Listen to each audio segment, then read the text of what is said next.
Okay, freaks, let's trim some bushes and have a little chat. So, I'm still pretty busy right now. I'm going to tell you again, I've said it a bunch of times, you need to front load your lawn care season. What does that mean? Well, that means that you have to take on more work than you can even handle. And you have to be willing to put in the 10, 12, or 14-hour days in April, May, so that those days turn into 10-hour days later on, and then as the season winds down into September and October, they become 8-hour days, and you're still in business. Now, all that money you were making when you were working that overtime in lawn care early in the spring, you better have been saving. That's when you get your winter fund stashed.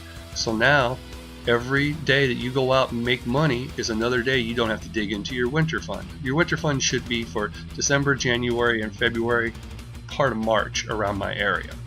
You should still be able to find some work to do, even just doing lawn care, the rest of the year in my area. And what that means is stuff like this. Even though the yard didn't need cut this week, I'm doing their bushes. Now, some people I have that they just want me to do whatever I want to do. They still like me to come by every week.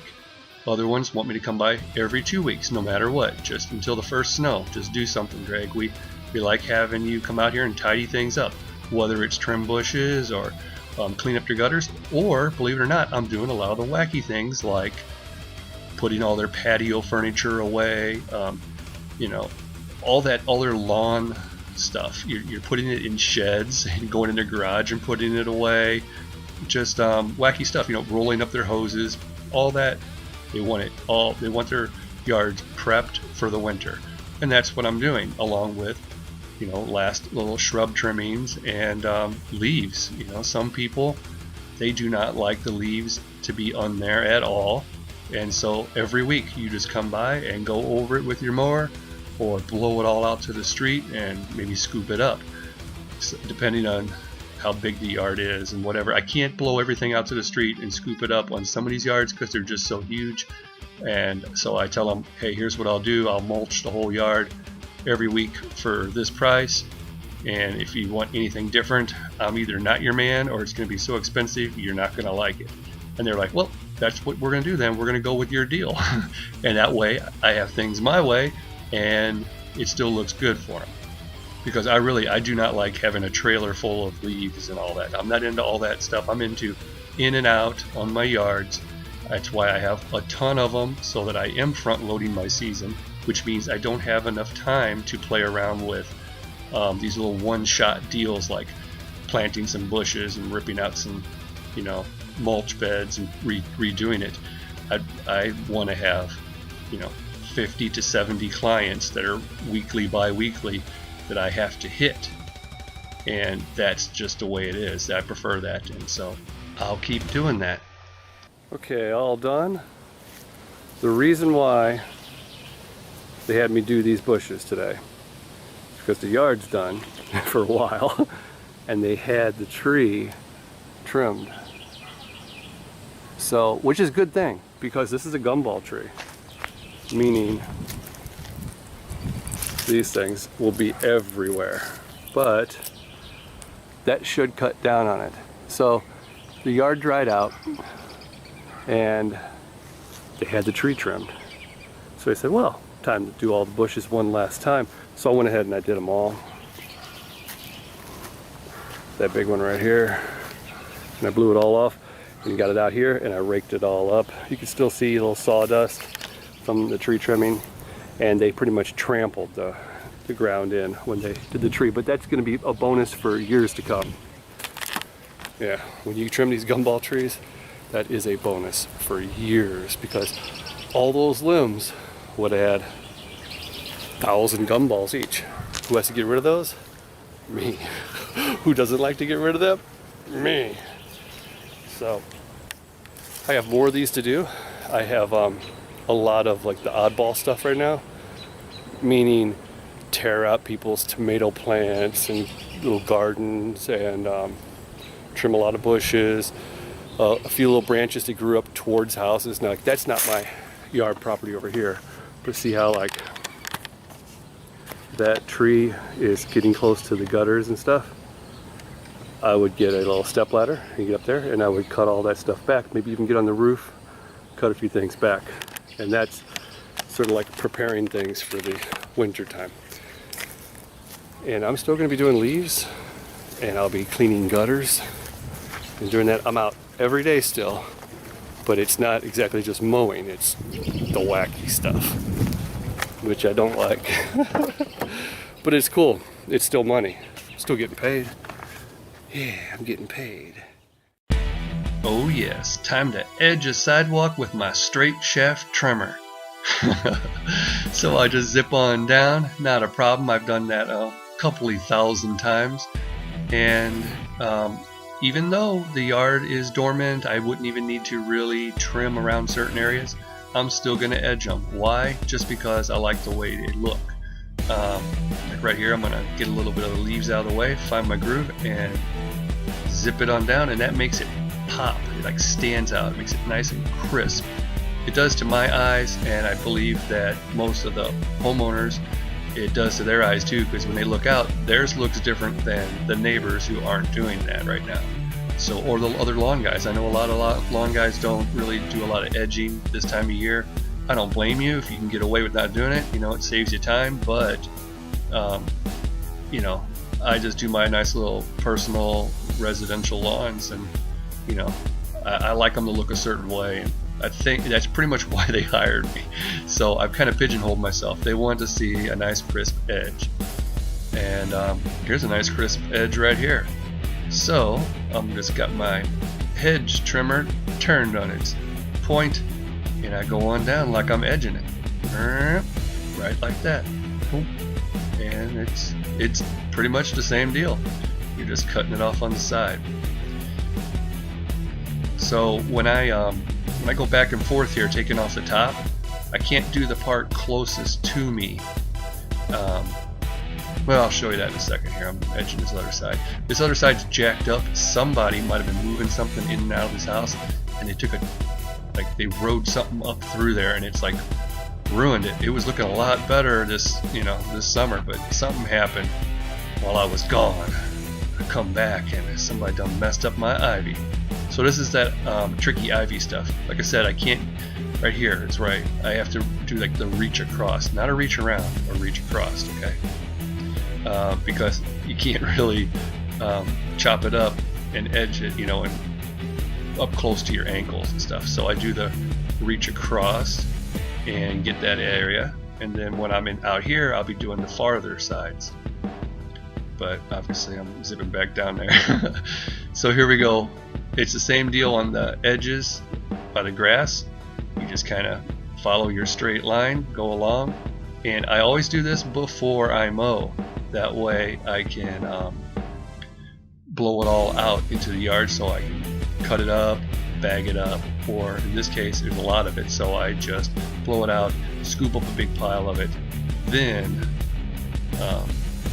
whatever else I blow out the second time can just be mulched up or bagged up. So you do need to go over it with the blower every once in a while. Like, you need to stop. You went over everything and you're blowing it, because those little things, you need to get them out into the yard, and you also need to see what you're working with here, because it's going to be hidden by all the extra little clippings, and when you blow it off, you're going to see what's actually still left sticking up. So with the naked eye, it looks totally different, and I go, okay, I can see some things already. I got to get my trimmer back out. So like I said, I have to do reach across, right? I'm getting just some little ones I can see with my naked eye. I'm going to do this little edge over here. Make that nice and clean. Pitter-patting all over this yard, step across, and reach across. And there we go. Now, follow this edge again, because I can see a few little things sprouting out. And this is what makes it nice and crisp. So they're going to be in good shape for the season. I don't think this ivy's going to grow a whole bunch more before the winter sets in fully. But I could be wrong. I could be doing this one more time. It's a funny thing with this weather. You just never know. Oh, you just never know. Like right now, you don't know what's going to happen next. Keep watching. There's been some freaky stuff happen at this yard. I'm not scared here though. I'm not really on guard. I seem to always survive it. You know, that's one thing about me, is I always do survive. People are like, freak, you got bad luck. I said, no man, I got good luck. Bad things happen to me, but I always survive it. And if you're watching this video, guess what? You're a survivor too. You're still alive. Yeah. Not everybody's still alive. Not everybody has survived. But we're still here, kicking ass, cutting grass, and well, I might make some cash too. So now I got the mower out, going back and forth, right? 21-inch mower. Love those stripes. I can dream about them all night long. Wake up, I feel nice and refreshed. Actually, no, I don't. I feel like I just worked all day. So that little area right there was how much in my bag? Well, let's see. Well, I didn't show you, but it wasn't too much. Now let's go up the other side. Well, I'm going fast here. Oh yeah, I'm in a hurry. I'm pulling back. I'm doing the pullback. Going up. I'm doing the pullback because it's such a little short area, because that little Japanese maple was in my way. Get out of my way. Okay, now I can go behind it and do the turnaround. I love a good turnaround too. So here we go, back and forth. Be careful when you're backing up with a lawnmower, freaks. You can chop your foot off, or at least all your toes. You know, I have wore steel toe boots before, and I would recommend those. You got to be careful out here doing this lawn care stuff. You can get hurt. You know, everybody likes to yell at me for not wearing, like, you know, hearing protection or eye protection in some of these videos. Sometimes I do, sometimes I don't, you know. When I'm filming, I don't like taking stuff on and off, trying to see what I filmed and look at the proper camera angle and hear things and all that. So when I'm filming, I'm not really wearing it. But when I'm going to be on a job working my butt off, I'm wearing my, you know, safety gear. And I do recommend that. But I don't get too carried away with it. So anyway, here we go, down the boulevard. Hey, take my advice. Don't listen to me, alright? Do what you gotta do, freaks. I'm going around in like a crazy pattern here. Why? Because I got poles and I could go off that edge right there. And oh man, I'm doing the crazy pattern. It's not the shrinking box pattern, but it's still a freaky one. So there you go, I've just bagged that little area, right? And I looked around, I had to do something, I don't know what I was doing. Somebody might have yelled at me and I waved back at them or something, who knows. At this point, it's all a big blur. I'm at 1,300 lawns, you know, 1,300 visits over that right now. And I got a couple hundred more to go, so that's going to be a good season. Well, unless it starts snowing, you know, the 1st of November and never stops. That has happened before too. The droughts, the early snows, the late frozen springs, you know, they don't start till like the last, you know, week of May. You know, it's outdoors, people. It all depends on the weather. Sometimes the weather's your friend, sometimes it's your enemy. Most of the time it's my enemy. I'll be honest. Yep. I gotta be honest there. Finished product. Looking good, looking good. But the wind is blowing more leaves. Not from this tree right here. From that ground right there. See them? Oh, they're gonna cover up my nice, pretty lawn. Best lawn in the neighborhood. Wasn't that hard to do.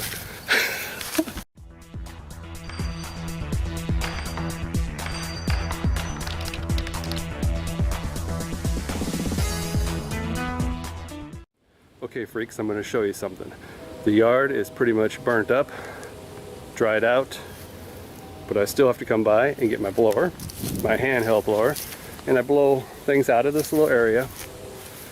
And I'm going to use this mower to mulch up the yard. But first, like I said, I'm going up underneath these bushes. I'm blowing this stuff out. And out away from over there. Look at the leaves. A lot of leaves. And you come through somewhere like here, and this was covered. So I gave it a quick little blowout along here and into the yard. So I'm going to get rid of it. well, I'm going to mulch it up. So that's what I do, and that's how come I still have a lot of work. The yards don't really need cut, but I'm still going over it because of the leaves, and they want me to do it every week because people like their yard done every week. They like it to always look good. They don't want to hear like the crunching like I was just doing. You know, you're walking around crunching. They don't like that. So after having a yard kept up all year long, this makes them feel like it's a mess. So those are good customers. Some of them will want you to do it every other week. Maybe they don't have as many trees or whatever, but that's okay. Now, I am at the property line dispute guy. Now let me tell you a little something. He puts these things right here. Now this is his fence. You remember, he said you can't come over any farther on this side of it either. And he sprayed that area. So he put these here. So now I can't get anything through here. For sure. But I was just trimming along here anyway. So there you go. He's still going. He's still going a whole year. Still shook up. Now, the homeowner is convinced that that is their property here. But they're also convinced that he's dangerous. And they're very scared to even say anything now that he's not only just put the fence up and started more crap, he is working his way farther over. The guy will not let it go. So, what do I think about the deal? I think that this should be my last season. I'm not going to bail on him. I'm going to do it, but I don't feel comfortable here anymore because of that dude. And I'm not going to risk my life because you never know. I could, look, if I end up laying in this yard shot, I think I know where I'd look first. And I don't like that feeling. So if the homeowner doesn't feel comfortable about their neighbor, I don't feel comfortable about it, especially knowing what happened, you know? So here comes the police right now. Hear them? Oh, that's a fire truck. So we're gonna get this sucker out and we're gonna go for it. And I'm just gonna buzz around and mulch it up. Time to kick up a dust storm that you haven't seen since the Great Dust Bowl of Kansas. No, actually, you're going to see a worse one. I got some yards that are going to just go berserko with dust and leaves. So the 26 horsepower on the Ferris is doing its job, turning these things into powder, I tell you. Such powder that you better be wearing a full body suit, respiratory system. No, I'm serious. You must be wearing something over your nose and mouth or you are going to get sick. Alright, this stuff will get you not just blowing out black snot and coughing and hacking all night, but you can get you sick. So backing up over piles of leaves is always very, very efficient because when you go towards them forward, there is a little bit of blowout. They blow away before you get to them. And if you are using a chute blocker, like I am, you don't want it closed all the way. That increases the blowout from the front. So you're actually missing some leaves and you have to do more passes because of that. So if you have it cracked open just a little bit, it leaves enough air going out the out the side, that it doesn't blow out the front and hit the big piles before you even get to chop them up. So there you go. I'm doing it this way. I'm not bagging the yards. I'm not taking anything away.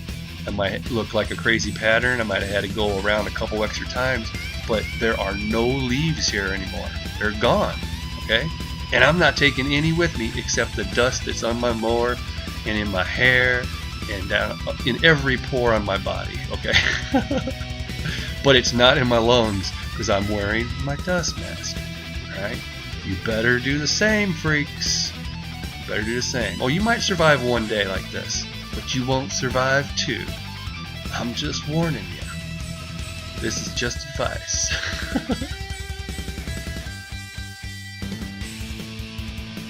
Front yard's the same thing but different. So what do I mean? I mean it's dusty, but it's a different kind of dust. It's just dust from the dirt and dry grass. There aren't that many leaves out here, but there's not any grass either. Yeah, this one, it doesn't look like it needs cut, does it? Well, it really doesn't. But I'm here cleaning it up. Like the leaves in the back, that was worth the visit for the homeowner. They're happy that I got rid of the crunchy leaves and, you know, blew off all the patio and all that stuff. So a lot of my customers are just happy to have me tidy things up for them, and that's just a little maintenance deal. I'm still around. Help you by every week and do a little maintenance. And, you know, if you want to leave me a message before I get there, sure, I'll put your hoses away, and you know, I'll put some stuff in your garage or shed for you, or whatever the case may be. We'll get it done, and the show will go on, and I'll still get paid, right? Oh, you don't need the yard cut this week, but you want me to do something else that will take me less time than cutting the yard, and I still get paid the same amount. Hey, I'm down with that. And there you go, working late in the season. And right now, this isn't really late in the season. Anytime after the second week of November, that's when I'm on borrowed time, because it could change overnight, literally overnight. It could be, you know, game over for the lawn, you know, and game on for all you freaks that are, you know, doing the snow removal and stuff. But then again, we've had years where it didn't snow at all. So what'd they do? Well, they freaked out. That's what they did. That's like their drought, you know, no snow. There's your finished product. If there's a stripe in there, well, I didn't mean it. I swear. I didn't mean it. So, let's see what we got going on back here. Got a little bit of stuff right here. But for the most part, it's a lot better. This is all blown off, and it's out here. And you've seen what I did, and that's what it is. All I did was blow out around the little bushes and everything. And it's not going to be perfect. I don't need to double, triple cut it right now, because there are plenty more leaves. This is an oak tree. Lots more leaves coming. This oak tree, they probably won't even start really dropping them hard until November, maybe the end of November. So I could be out here when it is like 34 degrees. 32, I might not want to be out here. 34, I'll come out here. I'll get some leaves up.